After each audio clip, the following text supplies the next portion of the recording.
Halo teman-teman. Kita kembali lagi masih belajar trigonometri.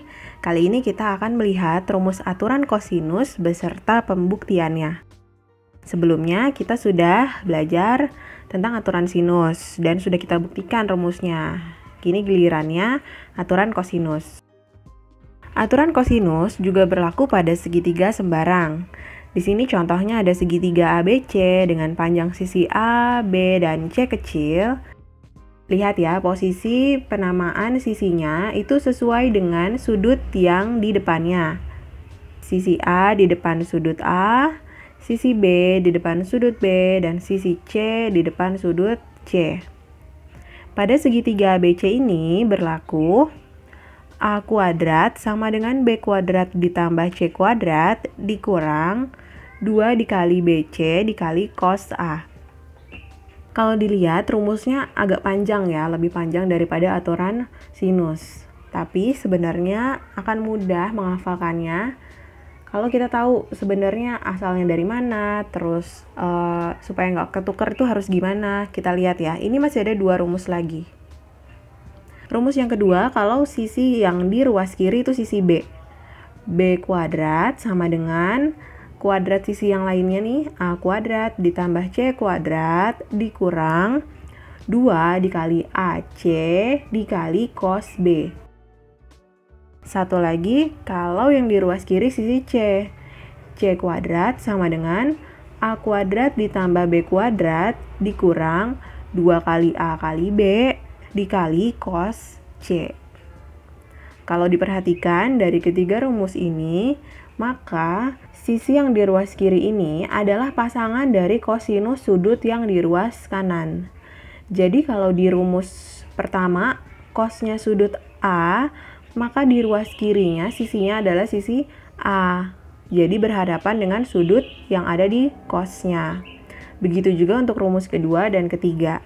Jadi sebenarnya ini rumusnya hanya satu, cuma ini ditulis 3 kali menyesuaikan karena sisinya ada 3, bisa 3 yang di ruas kiri gitu. Jadi cukup mengingat satu bentuk rumus dan tahu pembuktiannya dari mana. Sekarang kita buktikan rumus aturan kosinus ini.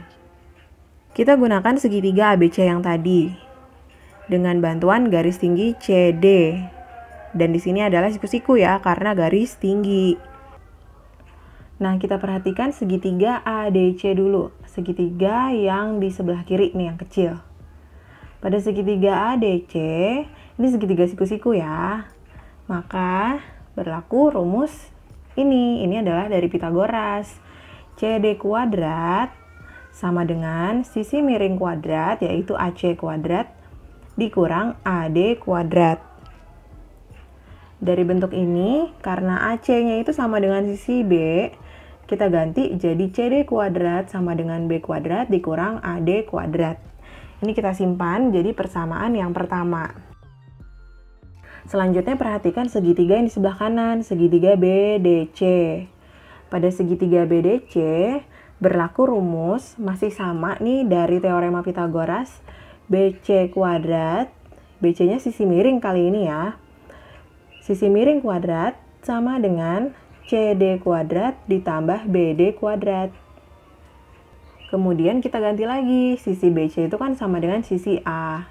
Jadi A kuadrat sama dengan CD kuadrat ditambah BD kuadrat. Ini adalah persamaan yang kedua. Kemudian kita akan substitusi persamaan satu ke persamaan kedua. Mana yang akan diganti?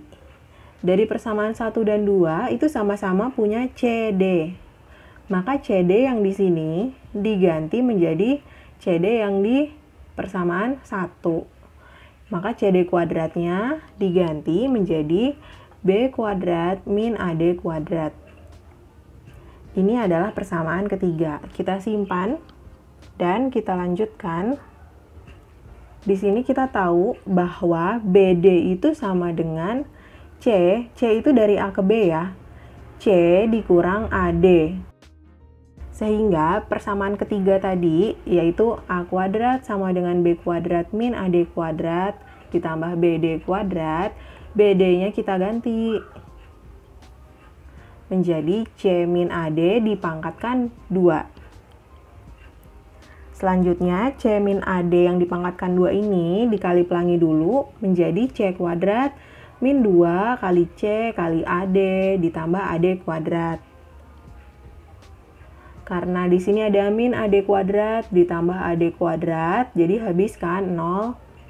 Maka sekarang persamaannya menjadi A kuadrat sama dengan B kuadrat ditambah C kuadrat dikurang 2 dikali C dikali AD.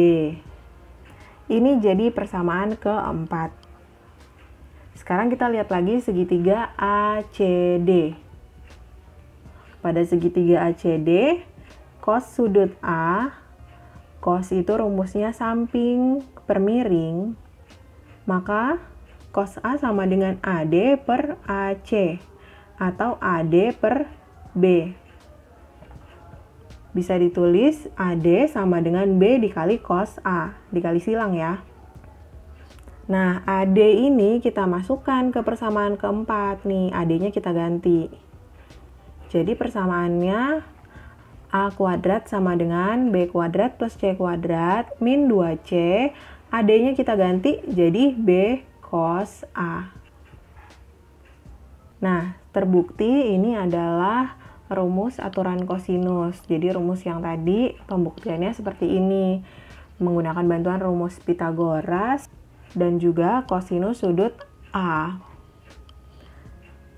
Jadi sekarang sudah tahu kan pembuktian rumus aturan sinus dan juga aturan kosinus.